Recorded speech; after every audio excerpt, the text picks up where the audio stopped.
तोरे गौआ में हमर भैया के बियाहवा होलो सेट गे। तोरे गौआ में हमर भैया के बियाहवा होलो सेट गे। अरे मिले ले एबो बतावे रे छौड़ा कहिया को डेट रे। मिले ले एबो बतावे रे छौड़ा कहिया को डेट रे। अइबो रतिया 12 बजे हो तो तनी लेट गे। अइबो रतिया 12 बजे हो तो तनी लेट गे। अरे मिले ले एबो बतावे रे छौड़ा कहिया को डेट रे।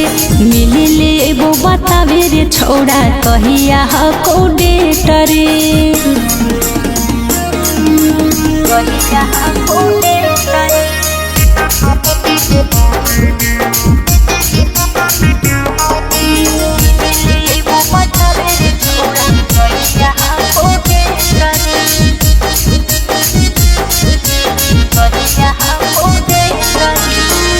कैसे के मिले अइबो जान जैतो कोई गे। गौआ जवारा बन हाला जैतो होई गे। अरे कोई नहीं जानते रे। नहीं होते हाला नहीं जानते नहीं कोई रे।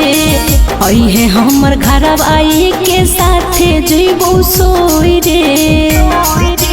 जाना तो जब भैया तोर दौड़ै तो खेत खेत गे। जाना तो जब भैया तोर दौड़ै तो खेत खेत गे। मिले ले एबो बतावे रे छौड़ा कहिया को डेट रे। मिले ले एबो बतावे रे छौड़ा कहिया को डेट रे। कहिया को डेट रे।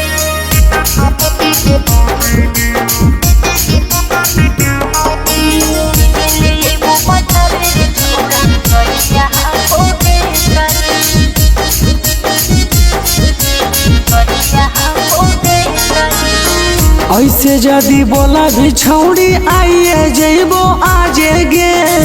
बिगड़ल मूड के बनाई देबो मिजाजे गे। जहिया भी आई जो छोड़ा हो तोर छूटा रे। चढ़ल जवानी के मजा लेना लूटा रे। अइबो जहिया कर देबो तोरो अपडेट गे। अइबो जहिया कर देबो चीज अपडेट गे। मिले ले एबो बतावे रे छौड़ा कहिया को डेट रे। मिले ले एबो बतावे रे छौड़ा कहिया को डेट